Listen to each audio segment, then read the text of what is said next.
Joie dans la paix retrouvée.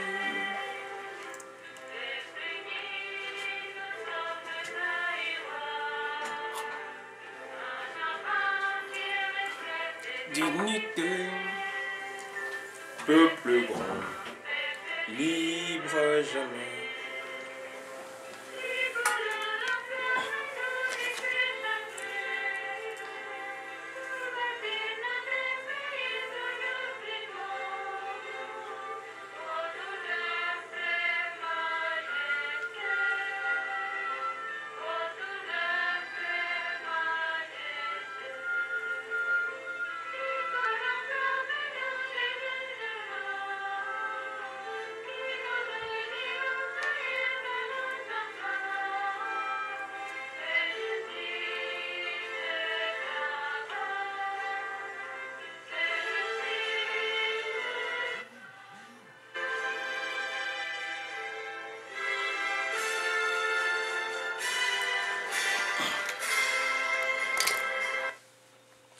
Bonjour peuple congolais, ça dépend à l'heure où vous allez kolanda Christian Bola Biama, membre peuple Mukonzi, peuple souverain, combattant, résistant, révolutionnaire, PNI. PNI est un politicien non institutionnel.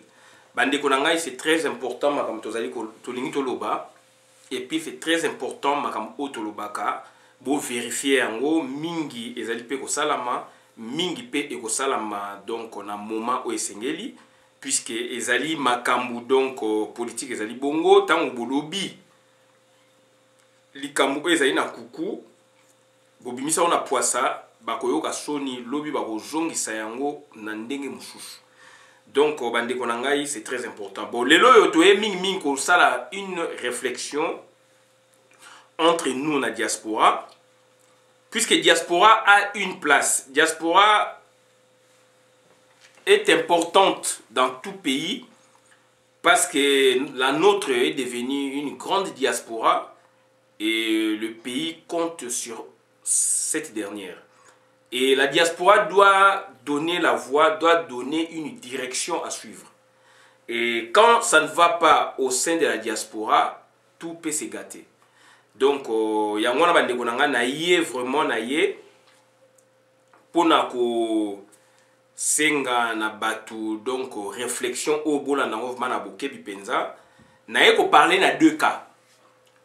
Cas liboso na parler ezali cas ya Marius Muunga, un journaliste, un Congolais compatriote, azali donc on a États-Unis d'Amérique, et puis cas ya Jenny donc Jenny Fouti, donc Jenny azali ndeko mwasi oyo asali vidéo ya kitoko, vidéo avec beaucoup d'énergie, avec un fond remarquable.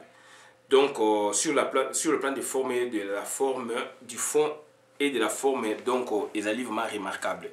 Yango na tuye koluba yango parce que ezali ba leçon à tirer na kata combat na biso. Ezali il faut se pardonner na kata combat na biso. Tant que tu as un esprit à pardonner, tant que tu as un esprit à revaloriser ba concept oyo ezako bima parmi bisoté, tant que tu as ndima maté, tu ko avancer té. Alors que pays ezali ko compter na biso. Biso pe tu as compter na pays na batu oyo baza pe ko bunda lokola biso. Bande ko nanga c'est très important. Dans une lutte de libération, c'est très important dans un combat. Combat idéologique.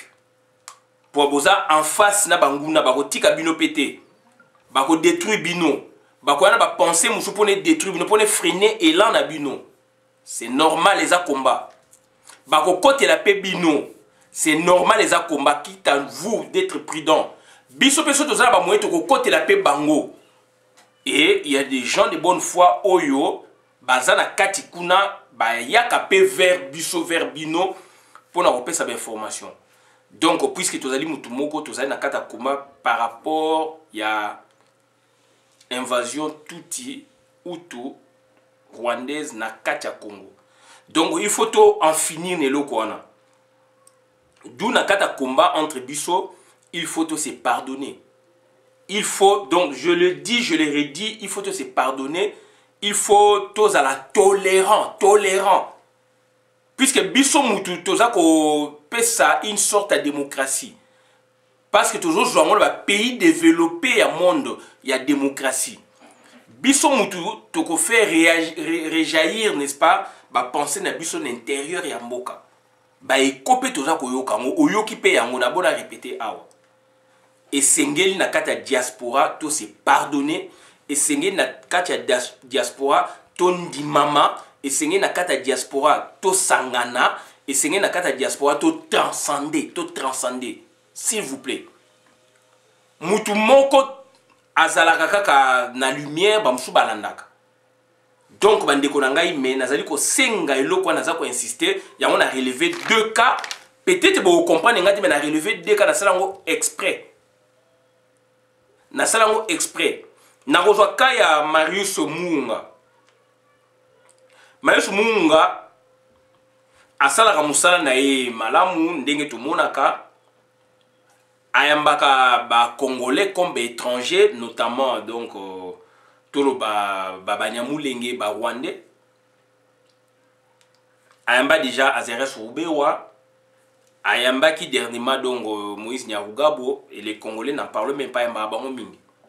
Moïse Nyarugabo Makamalobi est choqué Batu, bien sûr. Mais le loyo Moutou a permettre de comprendre Moutouana. C'est qui? C'est un Congolais. C'est qui? C'est Marius Munga. Comment expliquer biso le loyo to balukela ndeko wana? Marius Munga, Marius na mona yeka na vidéo. Naza numéro na yete na numéro ne mona na ko benga na benga yete. Yepe na benga ngate. Mais naza ko parler au-delà. Il y a un clivage autour de ça. Nous allons parler au-delà. Il y a une mentalité autour de ça. Nous allons parler de ndenge sengeli to penser. Ce qui te aspirer de l'eau. Donc, c'est-à-dire, Marius Munga, il a osé inviter sur son plateau un Munyamulenge qui se dit congolais. Et avec lesquels, donc, il y a eu échange, puisque c'est lui qui posait des questions. Il y a eu des échanges, c'est-à-dire dans le sens de questions et réponses. Le protocole, donc, c'est-à-dire, c'est Marius qui l'a créé, accepté bien sûr par, donc, Nyarugabo, et 20, n'est-ce pas, l'émission, tant entendu. L'émission qui défraie aujourd'hui la chronique. Oh, le loba tu vas comme désabonné na chaîne Marius Munga. Oh, tu vas comme koloba oh sengeli contre Marius Munga parce que à faire passer na chaîne naie un étranger na moment oyo makama minembo bimi. Na tangi na moni na salaki moi flash mais ce que sengeli na vendre la moi mukena loba yango na apporter moi donc réflexion par rapport ya ka oyo. C'est dérangeant puisque tout ça la démocratie. Il faut démocratie base dans une tolérance. Puisque makambu pe oyo yo ndeko olobaka oyo pe makambu yo salaka batu musupe bako sepena ngote. Mais du moins les loyo so to komi ko silike la monde entier et komi ko silike la makasi Nyarugabo par rapport ya Azeres Rubewa. Azeres Rubewa a étalé, il a dit devant tout le monde, télévision, monde entier, monde, l'Assemblée nationale, bah répondre, bah démolir aussi, dans des conditions donc, Mouyindu Nzinga. Mouyindu Nzinga a un argument solide à démolir, à émietter. Et ça qui donc, n'a voix officielle. Et ils allaient diffuser dans le monde, sur le côté de l'internet, au monde, puisqu'il y a un parlement congolais. L'Assemblée nationale. Mais par contre, intention, il y a Azeres Touye Biango. Ça, c'est sur le plan donc interne. Là, il ne peut pas déborder. Azeres ne peut pas déborder. Ce que Azeres n'a pas dit, c'est ce qu'on a eu ça donc auprès. Il y a Nyarugabo. Ce qu'Hippolyte Kanambe ne dit pas, ce que Paul Kagame ne dit pas, Jeannette ne dit pas, on a Nyarugabo. C'est ça le jeu. Donc on sait que Azérès Roubaix ne pouvait pas dire devant l'Assemblée nationale, au risque d'être grillé. Là, il était un peu, donc, pas synthétique, mais il était un peu dans la prestance d'homme d'État. Donc, il a eu des réserves. Il a eu des réserves. Mais ce que lui n'a pas pu, n'est-ce pas, dégager là-bas, dit là-bas tout haut, c'est ce que l'autre a dit tout bas ou tout haut aussi, Nyarugabo. Et Nyarugabo a le biango grâce à qui? Ou par les moyens de quelle communication? Chaîne ni la télévision et osé bazo contact naïe. Peu importe contact ne bazo qui bazoa basa le lokwana, c'est Marius Muunga. Je pense que j'ai bien prononcé le nom de ce Marius Muunga. Comment expliquer Ndeko Oyo a risqué bongo? Peu importe Makamu Oyo yé à Salaka ou à Beng Saraming Barwande, Bazeres Badigakuna, mais total la lelo, c'est que ce monsieur a pu faire obtenir le peuple congolais grâce à une technique de communication qui n'est pas donnée à n'importe qui. Donc il faut avoir la technique de communication pour faire sortir ce qui est dans quelqu'un. Et vint, n'est-ce pas, donc, la position qu'avait prise donc Nyarugabo à l'égard des Congolais. Lelo mokile ningani. Tant mokile ningani, ezali grâce à l'émission ya Marius. Comment expliquer Moutou a osé bongo, lelo to comme hostile naïe. Congolais to réfléchir. Congolais to se pardonner. Congolais to transcender. Lelo yo yebi makama Nyarugabo zo silikea Nyarugabo puisque il y a eu communicabilité entre Nyarugabo na Congolais moko boye na chaîne na ya tiangwa en pour na Congo. La même gymnastique, le même risque vieux donc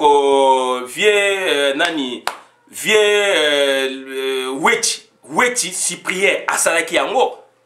Weti Cyprien mutabimisa mutaliboso donc balaksa na bilili que ndeko ya Zarias kuna zalaka donc on a minembo ba comme ça chef coutumier ndeko yo ebaki yango mais to balukela ki vie Weti Cyprien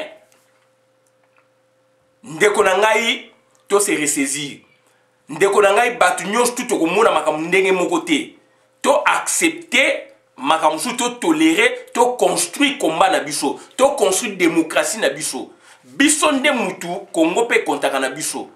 Marius a une erreur naïe, mais sur ce point de konanga tous a quand même la réserve. Et ça li ba risque puisque Nyarugabo akoye pa nangate. Nyarugabo akoya place oyo peut-être ba ndekone ba leka ba yebi ndeni ba lekelaka mais biso siko toza besoin message wana.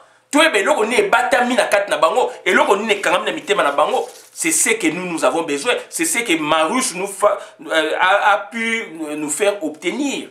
Na voix ya chaîne nae. Comment expliquer le loto joa ba mesure moko boye ba désabonner na Marius ba sala boye na Marius ba ça mais toi arrêter quand même toi arrêter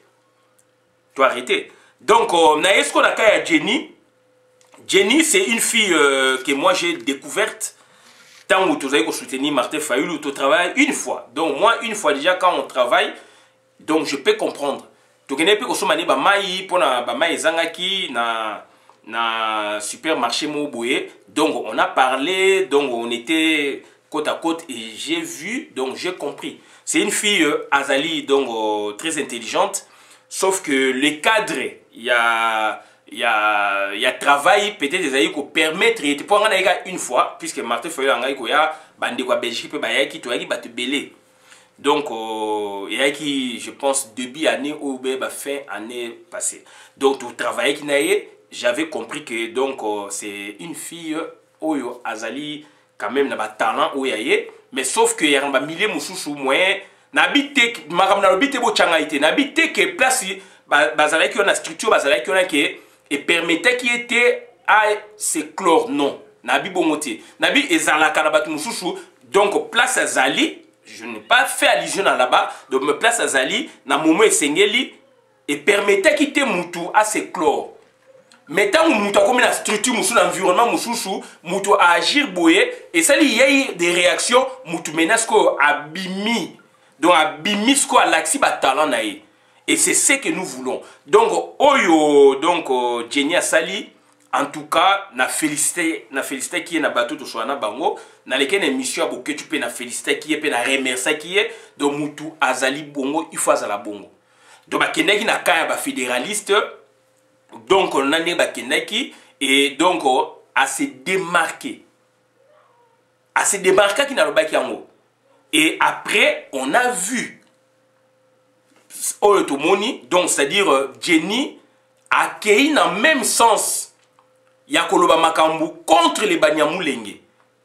Ake koloba yango parce que non seulement Roubero alobaki parce que donc Nyarugabo alekaki aussi na chaîne ya Marius.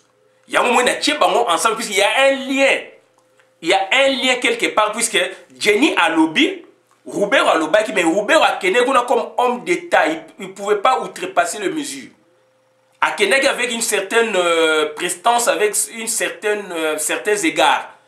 Il a parlé tactiquement et Mouindou a lobby. Mais ce que lui n'a pas pu dire, c'est ce que Nyarugabo a achevé. C'est ce que donc, dans la relation, la corrélation entre les deux personnages. Donc, Banyamulenge. D'où maintenant, on a beaucoup plus capté le message à Banyamulenge. Donc, sauvagement, et pas il y a Nyarugabo et techniquement et pas il y a donc Azeres Roubert usurpateur malheureusement homme d'État congolais usurpateur.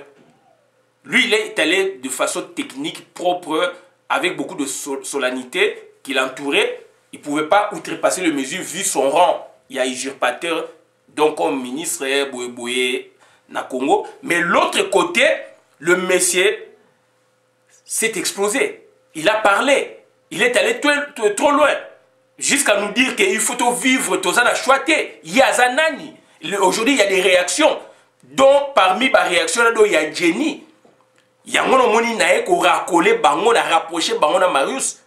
Donc, c'est-à-dire, Batou, Bachanjaka, Mokili et Chanjaka, to transcender. Dans ce ba combattant, to transcender. Ton dit maman, to se pardonner. On est ensemble, to rassembler combat. To rassembler combat. De to sangisa combat et combat yangwana nde mutu o ezali vraie opposition à Congo. Donc on a également koloba yangwana. Merci mingi donc na Marius na Moussala ozali ko sala continuer ndengwana.